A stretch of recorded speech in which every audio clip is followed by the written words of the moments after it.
I had a feeling I'd be coming on today doing a live stream, and here we are. I just got back from church, and there's been an active shooter at a church that was stopped by church security. He did a wonderful job, it sounds like. This is not a full debrief. This is just what we know so far. And is with when we talk about these things, Christian Warrior, I'll always tell you what you can do to prepare yourself for an incident like this. We're going to talk about things that are good, things that are bad, things that you should be doing at your church to prepare for this type of stuff. I was just on last night, and I told you I had two main worries. My first worry was obviously all the sleeper cells that are in America right now. I've been talking extensively about that on Christian Warrior. We had a JTTF agent or Joint Terrorism Task Force agent on, I want to say probably last year and a half ago. And he told us he worked Hezbollah on JTTF. And he said that he thought there were 30,000 Hezbollah agents in the United States right now. All right.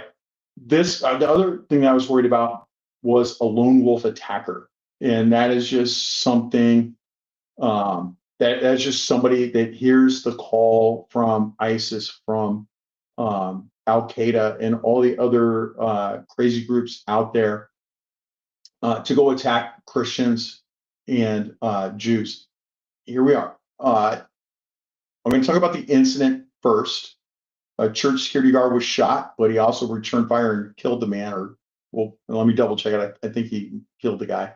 Yeah, the attacker's dead. So I've got video from inside the church. I got video of the response. There's some things that I'm going to show you the church layout, what it looks like.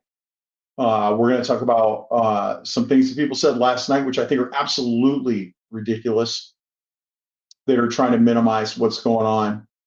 And then, of course, we'll talk about what you can do to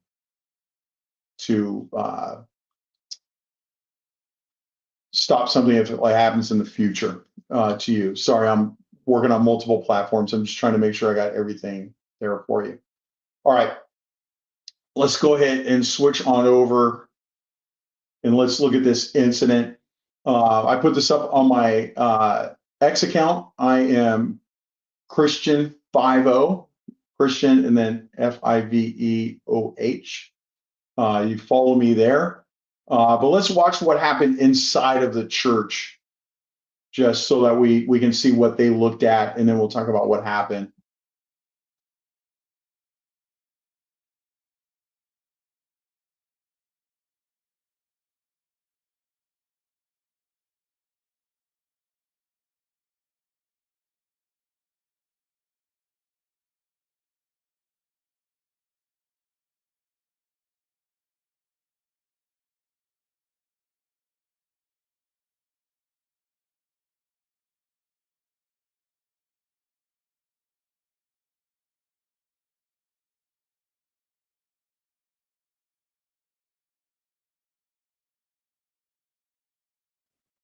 Okay, and then the audio, I don't know if you can hear the audio. Let me know if you can hear the audio when I play these. Hopefully it's set up right for you. All right, we got video of the police response as well.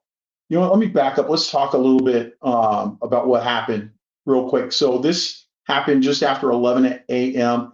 A gunman opened fire. It's my understanding that he might have rammed into the church or used his vehicle in some capacity. I've seen that in a couple, but this is all fresh coming out. So bear with me. I'm getting this from news reports. Frank says no audio. Okay.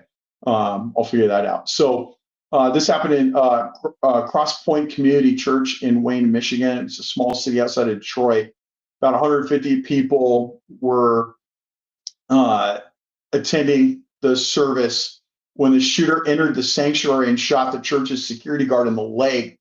I'm not sure he actually entered the sanctuary. It sounds like this might have happened outside. In a good response, another church member ran the suspect over with a vehicle, allowing the injured guard to shoot the suspect. Good job. The best deadly weapon that you will ever have is your vehicle. I remember one of my friends, he was a narc. They were dealing with a cartel member, and the cartel member opened fire on the other narcotics detectives. and he had just bought a bunch of dope from that guy. During the gunfight, he figured like I'm just going to run the guy over, and he ran over and killed the guy. It was perfect. Everybody's shooting at him, but it was the guy with the car that ended it. So we got church security and a church team member working together to stop the shooter. Shooter's a 31-year-old white male. The victim is a security guard for the church that was shot in the leg. Don't know if he was uniformed, volunteer, hired. I don't know.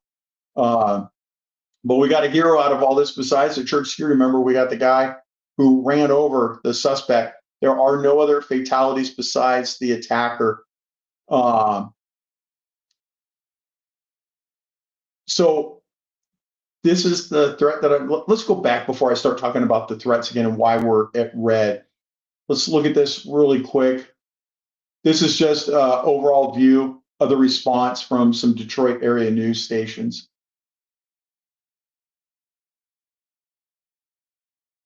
So you can see the police response. Nice shorts, officer. Hopefully he was responding from home. You can see it's a massive response. Whenever you call and say you've got an active shooter, you're going to get everybody. Now, one thing I do want to talk about is this evacuation. They did evacuate everybody. Um, I think it's important to note that you guys should be practicing your evacuations. I know in several churches I go to, they say, "Well, we're going to evacuate," and I ask them, "What does that look like?" And they're like, "We're going to evacuate people out of this direction." And I'm like, "Okay, that's great. You let's say that's blocked. What are you going to do now?" And there was a lot of confusion. A lot of people didn't understand what that evacuation would actually look like. And so I have to ask you, like, what are you doing to practice this? I don't know if Cross Point Church practices evacuation or not, but we can see a very heavy police response. That's what we expect. Um, Here's what the church looks like. I pulled it up on the map. See, you can see an overhead view. Looks like just like an average church. Um, just know that suspects can do what I'm doing too, and that's to look you up and figure out where the best entry points are to come hit you. Um, all right. So Betty asks, how do you know which way to evacuate, especially if you're not sure who or how many? I would actually lock everybody down into the sanctuary until you can figure out how you're going to evacuate. The evacuates, yes, it is Wayne, Michigan. For those of you that just joined, this was an active shooter that was stopped by church security and the church security team and a church member stopping the active shooter, and he is the only fatality. So it worked out really well, I think. Um, but Crosspoint, this is their website. Really, just it's the same old stuff. All right, let's talk. All right, so we know what happened, but let's. Oh, one other thing I wanted to talk about before I forget. Last night I did a live session, and I talked about why we're at raised our alert level to red or imminent risk of attack. And just like always, people came out on the attack. Not a lot of you guys are very supportive, but I get comments like this from 336W. Um, Always fear mongering. You realize that you are now the boy who cried wolf, right? And I've seen them come on before. I do get this a lot. I get this from fellow church security experts that will come out and say, "You're crying wolf. You have nothing to support. You have nothing to support." They were actually under imminent risk of attack. And to make it worse, last night there was uh, a group that supports Jewish synagogue security teams, and they said we're at medium risk of a medium risk of attack. And another group said, one that I belong to, said, we don't assess that Jewish synagogues or Christian churches have any increased risk of attack based on what's going on in the world. Like, what are you guys thinking, man? Like, this is all predictable. If somebody tells you that they're going to punch you in the face, expect that you're about to be punched in the face and do something to stop it before it happens. You don't have to take that hit to the face. ISIS has told people to attack churches. Al Qaeda has told people to attack churches. They have now combined forces together to attack you because you're a non-believer, right?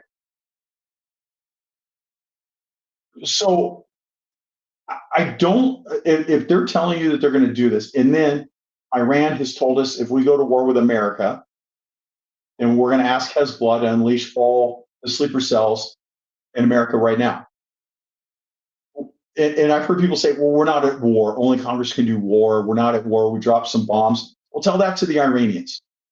They've been shouting for 40 years, debt to America, debt to Israel. And what makes you think that like we're not at war? We just bombed their country. If they had bombed our country, would we say that we're not at war? I think we would. And so we have all these people telling us they're going to attack us. And then they tell these people, go out and fight. And they just put out, I just put this out the other day. Al Qaeda put out in their latest magazine, which I sent to all my followers at Christian Warrior Training. If you go over to ChristianWarriorTraining.com, I always put this information out for everybody so you can see it and so you can prepare yourselves. And in that, they said, look, a Christian had to kill Jews. You're a Muslim. Why are you not doing that? You know how many Muslims are going to hear that and then follow through with that attack? This is predictable. So for those coming just on right now, this was an active shooter. It was stopped by church security in Wayne, Michigan. The shooter arrived. It sounds like it was stopped in the parking lot, which remember, I keep telling you, 75% of all violent crime occurs in the parking lot of the church or on the grounds of the church, not in the sanctuary. And I tell people that it's best to have somebody posted outside to look for danger. So here a guy arrives, pulls out a rifle, and gets engaged immediately. Church security got shot in the leg. A church member ran the suspect over who was armed with a rifle, which allowed the security guard to now shoot and kill the bad man. Good job. God was looking, people say, put your trust in God. I do. I trust God every single day. He gave me training. He gave me some wonderful ammunition. He gave me a wonderful pistol, a wonderful rifle. He gave me this training and support system, my family who supports my preparedness. I have 30, God gave me 30 years of experience, 20 years on SWAT to prepare for an incident like this.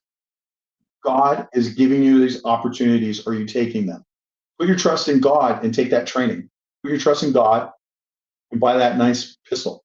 Put your trust in God and buy appropriate ammunition and send yourself to some great training courses. All right. So this is the type of threat that I've been warning you about, even though the guy that says I'm always fear mongering, and there's people in the church security industry saying I'm fear mongering. I'm not. I'm telling you the truth. I'm telling you what is happening, what people are saying, and what you should do to prepare. And I do give you my opinion as to whether I think this is something we should be worried about or not. If you're a church security organization and if you have chosen not to go to a high alert level, shame on you. This is all predictable. All right. So look, the first thing you need to do is for your church right now, and this church was very prepared, it sounds like. It sounds like they were good to go. And if you're from this church and you're watching, give me a call. Let me know. I would love to talk to you guys to find out what went right, what went wrong. I would love to get that. But look, raise your readiness level in your church. When I walked into my church, things were kind of the same as every day, which is still nobody's going to get in. They're going to do a great job. But I would expect a little higher alert level from everybody. Um, that it won't happen here is no longer an option. Look, the chances of you having an active shooter at your church is minimal, but it's not zero. And if it's not zero, then you've got to prepare and be ready. You want to equip your team properly. Not all teams are armed. That's fine. You can see here somebody used their vehicle as a weapon to stop the active shooter. I think that was probably the most effective thing out there to stop them at that particular moment. Um, just You want to make sure you equip them with everything they need to do their job. If they have armed security, you have to ensure they go to training. I'm hearing from a lot of you that your team does not train, that they feel because they have a CCW or concealed carry permit, that's enough. It's not. Imagine if we told law enforcement, yeah, you have a CCW, that's you were trained in the academy, that's good enough. It's not, as we can see, because cops still miss, cops still don't perform to their highest potential. And so we've got to make sure that we get them training. As an example, in just a few weeks, my security team is going to go to the range. We have 80 security team members, and we're all going to train on the same thing. And we're going to go back to the basics. Uh, you want to make sure you have medical gear ready. I think a good place for you to put that is in a big trauma bag right in the lobby where everybody can see it. Because when bad stuff happens, you're not going to be able to say, like, hey, I need you to get the trauma kit. It's in the welcome center in the cabinet farthest to the right as you walk in, but not extreme right, but a little bit to the right. You see what I mean? Versus, hey, grab the trauma kit that you all see in the lobby. You'll see it right there. That's what we want to do. And we want it to be set up for a mass casualty incident, which means like 20 or 30 tourniquets minimum. 20 to 30 Israeli bandages. Israeli bandages. What a great timing for that name. 20 to 30 chest seals. Like stack that thing up and be ready. You want to review your entry point control. I think one of the best things you can do is have so there's only one or two entrances open for people to come in, and that's covered by armed security. But you can't discount the doors that are closed because a suspect can still ram that door and enter through that closed door. And so we really want to think about anti-vehicle measures. Ramming is becoming a very popular tactic for suspects. So you want to make sure you have bollards or something out front that a vehicle can't get through to give you a little bit of time. Now we'll answer questions at the end of this. I'll take a few if I can. Um, so review those entry control points and implement controlled access during service when it's feasible. I'm not a fan of locking the doors because then people that are late can't get in. And to say, well, tough, they should be on time. Man, look, life gets in the way. Show some grace and mercy. You're just gonna have to work a little bit harder. You're gonna have to put people out there to watch the door. If you lock it and have somebody there that can open the door and say, hey, welcome, come on in. And I think that is a great option as long as there's somebody to open the door to let them in. Um, Train for response under fire for you should prepare, right? You should conduct live drills, simulate armed threats during worship. I've shown you multiple videos of me doing that with my church and with other church groups. It's just active shooter training. You should be doing dry fire with tools like Mantis. This is my dry fire trainer. I've got my optic I normally use, the flashlight I usually use. This is Mantis's newest dry fire trainer. They haven't released it yet. I think there's a problem with production, but you can see a little laser comes out of it, and I could put a regular trigger into it. And I literally every day I clear my house and I practice and do my thing with that. And the nice thing is, you can take this into your church and do practice at church and do dry fire training at church. Um, you want to practice radio protocols and response coordination. So just, like do walkthroughs of just walking through with your team how you would respond to certain things, right? You want to create a church-wide alert plan. You want to put your greeters, your ushers, your team leaders with some kind of panic signal training, like what are they going to do if they see somebody rolling up with a rifle? How are they going to notify church security? Are they going to lock the doors? Like, what are they going to do? So I just want to reiterate, this is not fear mongering. And people can keep saying I'm fear mongering all they want, but I've been right. And I've been warning you and telling you these things are in place and in play. And like last night, some people wanted to leave to watch the president's address. And I said, no, you don't have time for that. You have time to watch this to find out what you need to do, prepare for tomorrow morning, because the first attack can happen by tomorrow morning. And when are we going to get off this alert level? I don't know, man. We're going to wait a couple of weeks to see what happens and see where this goes, and how is this going to unfold. But we have to be vigilant. I like looking at the Bible for everything that we do. So again, this isn't fear mongering. In fact, Ezekiel 33:6 tells us that we have watchmen on the wall doing their job, and that the Bible is telling us that that's okay. So people can say it's fear mongering all you want, but the Bible is telling me that I'm all right. They're all right with this. Jesus warned us that in the end times we're going to have lawlessness that's going to increase, and that's in Matthew 24:12. Our role is to protect the flock while still preaching the gospel with boldness and love. We just have to make sure we keep doing that. All right. I'm going to head Nick. That's Dirty Keith. I want one of those Mantis X guns. That's hilarious. All right. I'm going to head over to Substack. You guys can still stay tuned. This is going out on Facebook, Twitter, Substack, but Substack is where I do all my stuff. If you're not signed up for my newsletter, christianwarriortraining.com, you're missing everything. Everything goes there. I do videos. I do videos whenever I get a chance. I see a lot of foul language being done over on YouTube. As remember, we're all Christians. If somebody doesn't agree with, if they're saying something that we don't agree with, remember what would Jesus do? He would treat them with love and mercy. That's my 2 cents. I'm going to look for questions over at Substack first, because I take care of everybody there first, because that's where my First Amendment right is not suppressed. Just looking for any questions here.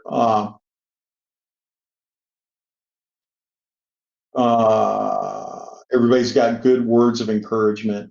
I love it.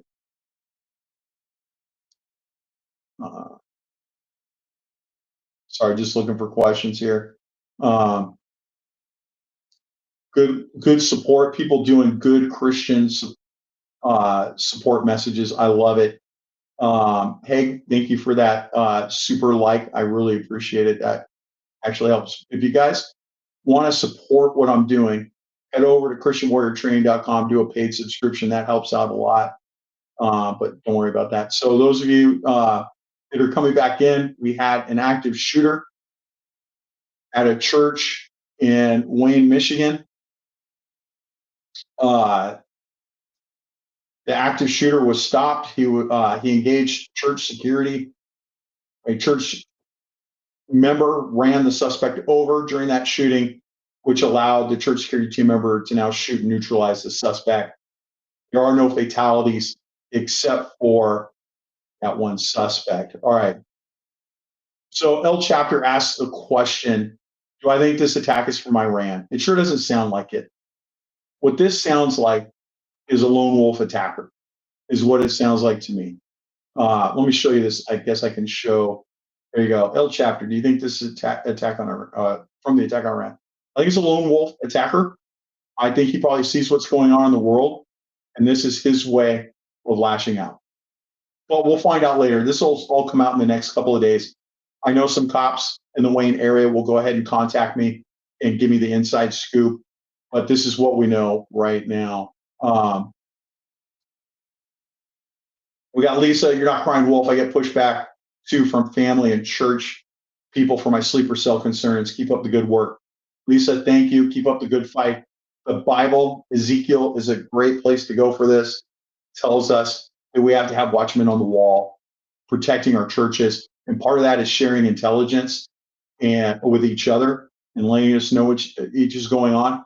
I'm not going to lock my church down.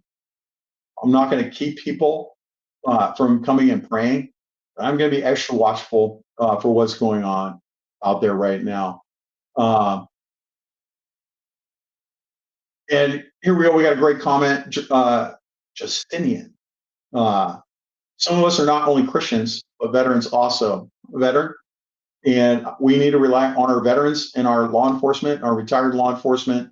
For times like this, they have great training and they're ready for this. So,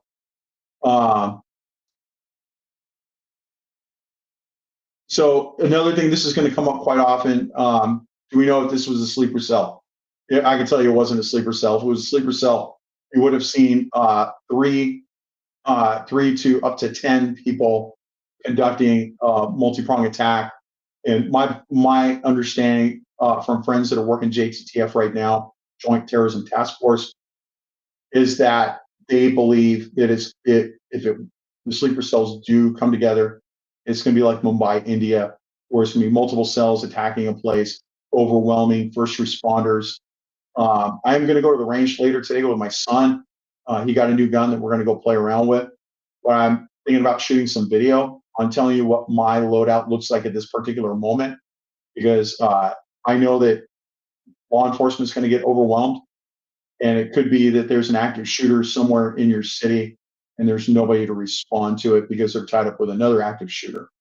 And then if that happens, they're going to have to rely on our veterans, our law enforcement, retired law enforcement, the people that, good citizens that have taken training. I'm telling you right now, if you have a $1,000 pistol and no training, you spend about $700 too much on that pistol. Buy a $300 pistol and go take $700 in training. Just my 2 cents, right? I'll see somebody with a Staccato XC. That's a $5,000 pistol, and that's the only pistol they really have, and they have no training. Look, man, go out and buy a Glock 19, or the veteran price is like 400. You could probably pick one up for 600, 650, and then go spend a couple $1,000s on training, and you're going to be a phenomenal tactician and shooter. Um, so another question, psych nurse question: are less lethal high velocity air projectiles legit? Uh, I have played with some of those. I would never trust my life on them. You guys have heard me on some of these streams talking about Berna, and I don't really trust Berna. It did not work out well for me, and I have not released the video because I really don't want to slam the company, because I do believe that I have hope for them, right? And I know that with 1.5 million views every month between YouTube and Substack, that I could do damage to their company. I don't want to go widespread like that, but I would use that as a backup, but I definitely wouldn't use it as a primary. In fact, good question about less lethal, right? For me personally, I reviewed before I went to church today, I reviewed my war bag. And that's my bag that, like, all hell broke loose. When I looked at my war bag, I forgot I do have less lethal in there. I have it as an option because it may turn less lethal at some point. But I do carry a flashbang, smoke, extra mags, stuff like that. Uh, let's see. Iran is innocent. Iran is not innocent. Uh, Sorry, just reading, looking, a lot of comments, just looking for some questions. All right. All right. I think we're going to go ahead and call it, because I'm going to let things play out over the next couple days, and then I'll let you know what I hear. I'll let you know if I hear more information.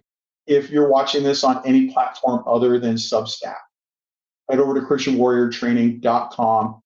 It's been going down at the bottom there on the stream, and then sign up for the newsletter. If you want to support what I'm doing, a paid subscription goes a long way. It does help me. This has turned into my full-time job, which I thoroughly enjoy, and it helps me help churches in America get ready for what's coming. So for those of you doing that paid subscription, I thank you so much for allowing me to put this information out. Thank you. I love it all. When we leave here, Eric, did you say you have a flashbang? Yes. I was thinking about doing a video and an article. I won't be doing it on YouTube or anything. It'll be on Substack, about how civilians can get civilian flashbangs and civilian smoke, civilian door breaching rounds, stuff like that. It is out there. It's not as good as what I had in law enforcement, but it works just as good. So look up IWA, I think is what it is. All right. I want you to pray for Cross Point Community Church. I want you to pray for the security officer that got shot in the leg. I have seen lethal shots in the leg. All of our military and law enforcement know catch one in the femoral artery. It could be very difficult if you don't catch it in time. This is why we carry tourniquets. Um, but let's pray for that security team member, and let's pray for the church member that ran the suspect over. They are all going to have some major PTSD issues out of this. And I've heard a lot of military guys tell me it's no big deal. It is a big deal when you kill one of your fellow countrymen, even if they're bad, because they are like ultimately your countrymen. A CONUS kill is very rare, right? OCONUS outside the continental U.S. is a little more common. But a CONUS kill, continental U.S., it hits a little bit different, right? And so they're going to have some difficult times. Nobody wants to kill anybody, and so the PTSD risk for them is all going to be very real. So let's pray for them and lift them up. Let's send our love and support to Crosspoint Church. Uh, you may want to send them a donation. I know I looked at their page and they have a little donation page on there. You want to send a little donation. And then if there's anything for the security officer, I'll let you know. Maybe a card of support sent to the security officer saying we're praying for you and we hope you get better would be really good too, in addition to your prayers. And the other thing I want you to do is I want you to be like this security guard over at Crosspoint Church and remember your ABCs.